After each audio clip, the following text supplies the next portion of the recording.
I'm good. I'm like blind because the flashes. Now it's really dark and Crazy. All right. It's nice and dimly lit in here. Yes, I love it. Set the mood lighting for you. Cool. Let's do it.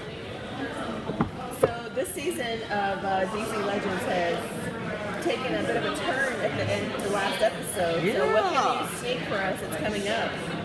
Well, we're gonna pick up directly where we left off with that cliffhanger, which I thought was pretty cool. And, you know, definitely makes you wonder, ooh, what's gonna happen? And obviously, I don't want to spoil what's gonna happen, but we're gonna. It's not gonna be an easy thing. Like it's not like, you know, they kick Kronos off the Wave Rider and they're back and everything's a piece of cake. But so there'll be consequences as a result of the cliffhanger. Big consequences that will reverberate through the rest of the season. And you stuck such a diverse group of people back in 1958. Right? That was fun. That was a lot of fun, and for good reason. Like we really chose, you know, Sarah and Kendra and Ray for a very specific set of reasons that play out in that episode 9.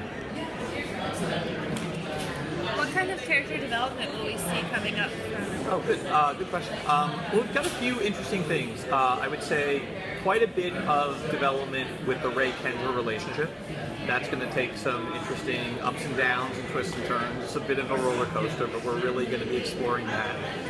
Some very interesting stuff for Jax. We've hinted at what happened with his dad and how his father had died when, you know, before he was born. And we're going to explore sort of what that means and what his backstory is, and we're also going to get a chance to meet his mom. So that'll be a great deal of fun. We've got some very interesting developments for the fans of the Captain Canary relationship. Snart and Sarah. I don't want to spoil anything, but there'll be some fun stuff coming up with that. Who haven't I covered? I would say there's quite a bit of development with the Rip Savage relationship as well. Relationship in very loose quotes. Try not to spoil anything. As far as Rory's character, Rory and Snart obviously had a falling out, so but we didn't really see what exactly happened to Rory. Would that be expanded on the rest of the season? Yes, we were actually going to flashback at some point to the events of episode 7. We will flash back to those moments and then continue on that scene, so you'll fully see what actually happened. In the writing room, I mean, obviously you guys are jumping all over different time periods. I mean, set design, this and that, costuming. What is your inspiration for all these different time jumps in those specific time eras? Sometimes it's story. Other times it's what we think we can achieve. For example, in episode 11, we go to the Old West because we knew that there was an Old West town that we could go into and redress and sort of spruce up. We've stayed away from, let's say, ancient Rome because we don't know how to do ancient Rome in Vancouver right now without relying on a ton of visual effects. So some of it's, story and character, and some of it's just practical of we're trying to pick the spots that we know we can pull off, and do well. But obviously, now that we're going towards the second season, we're going to have to keep refining that. We might see ourselves in ancient Rome because we'll be, sort of at the point where we've got a good story reason to go to ancient Rome.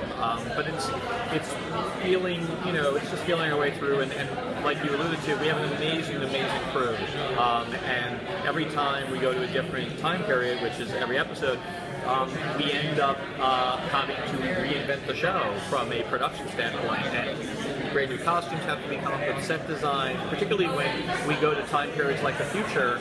We're going to go to 2 time periods of the future, 2 versions of the future that we haven't been to yet, and that requires a complete reconceptualization every time we do it because there's no research to do. Obviously, we can't, it's not like when we go to the Old West or go to the 1970s or go to 1958 where we can actually research. Vicky Mulholland, our costume designer for the future, had to come up with a completely new wardrobe, which you'll get a peek at later on today at the sizzle reel. Do you have any dream time periods? Budget be damned. Oh, good question. Really good question. I keep saying ancient Rome. Probably ancient Rome would be a lot of fun. Budget be damned. I would love to explore like, you know, New York in the 1920s. I think that would be a great deal of fun, and I think we would actually pull it off really well. But you know, and I'd love also to get out of, you know, sort of North America and not just go to, you know, fictional countries in Europe, go to real countries in Europe. I think that would be a lot of fun. The idea was to have Rip be the glue that holds everyone together, but along the way we've gotten some unexpected connections between everyone. So was the fact that the cast has so much chemistry as much of a surprise to you as it was to the audience? You know, I don't know if it wasn't a surprise to me that they did have chemistry, because you know, when you cast great actors, you know there's going to be some amount of chemistry. What was a surprise to me is the different pairings that sort of developed organically from that chemistry. That was the surprise. Like we didn't know that like Sarah and Snart were gonna be so great together on the screen. You know, we didn't know necessarily that Sierra and Brandon would have chemistry. I think, you know, so it's not completely unexpected, but the way it was unexpected.